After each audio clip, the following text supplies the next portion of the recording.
เรามาดูแผนภาพการทำงานของเครื่องจักรความร้อนกันนะครับโดยเครื่องจักรความร้อนต้องการ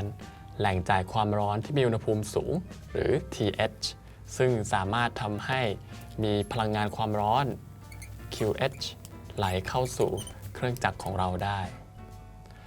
สิ่งที่ต้องมีด้วยคือแหล่งอุณหภูมิเย็น TC ที่มีอุณหภูมิต่ำกว่าแหล่งอุณหภูมิสูงของเราเพราะว่านึกดูนะครับการที่เราจะให้ลูกสูบของเราเนี่ยรับความร้อนจากแหล่งอุณหภูมิสูงได้แปลว่าลูกสูบของเราต้องมีอุณหภูมิที่ต่ำกว่าแหล่งอุณหภูมิสูงถ้าเกิดว่าลูกสูบของเราอยู่ในแหล่งอุณหภูมิสูงตลอดมันก็จะไม่สามารถรับอุณหภูมิรับความร้อนจากแหล่งอุณหภูมิสูงเข้ามาได้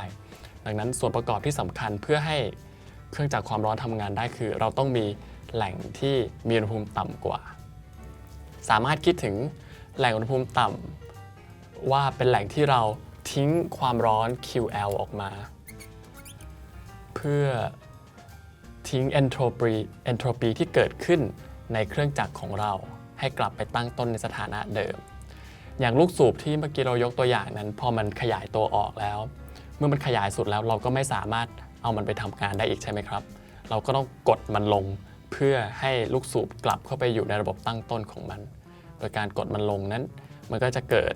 ความร้อนเกิดขึ้นในกระบอกลูกสูบ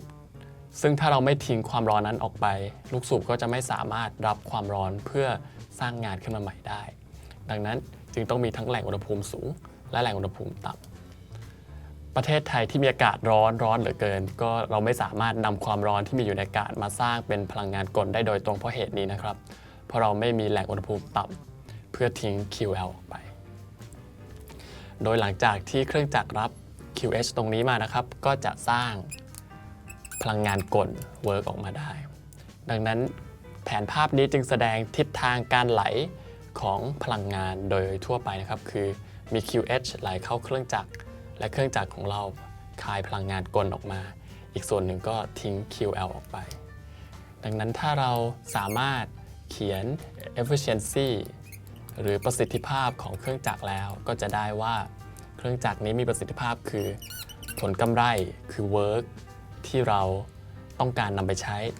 หารด้วยต้นทุนหรือ QH ที่เราใส่เข้าไปนั่นเองแต่ว่ากฎอนุรักษ์พลังงานบอกว่าพลังงานโดยรวมต้องเท่ากันเสมอซึ่งพลังงานตั้งต้นของเรามี QH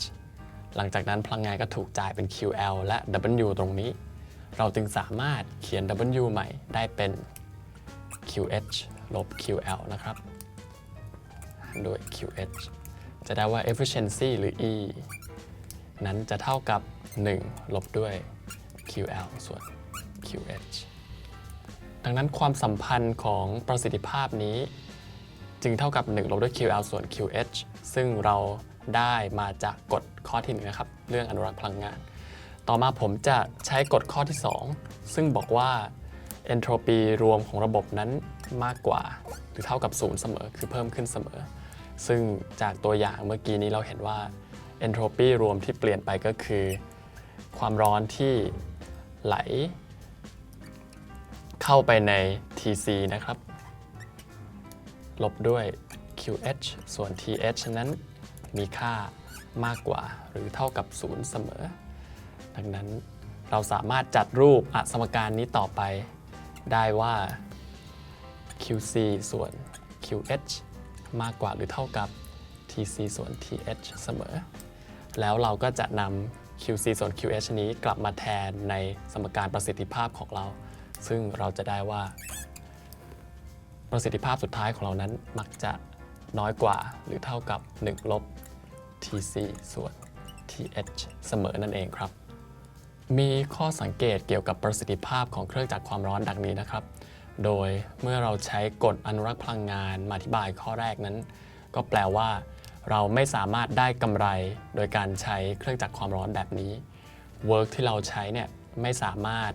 มีค่ามากไปกว่าความร้อนที่ดูดเข้ามาและกฎข้อที่2เนี่ยบอกเราว่าเครื่องจักรความร้อนของเรานั้นจะขาดทุนเสมอว่า efficiency ของเราไม่แม้แต่จะน้อยกว่าหรือเท่ากับ1นะครับคือถ้าเกิดเท่ากับ1เนี่ยแปลว่าเราเท่าทุนแต่ว่าเนื่องจากว่า entropy โดยทั่วไปมักจะเพิ่มขึ้นเสมอดังนั้นงานที่เราได้เนี่ย จะไม่ใช่เป็น 100% เราจะได้แค่ 80-90% ของความร้อนที่ดูดเข้ามานั่นเอง ดังนั้นนี่ก็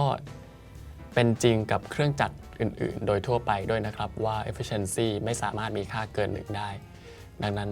เราจึงไม่สามารถสร้างเครื่องจักรที่สามารถจ่ายพลังงานฟรีมาให้เราใช้โดยไม่มีค่าใช้จ่ายใดๆได้นั่นเองครับ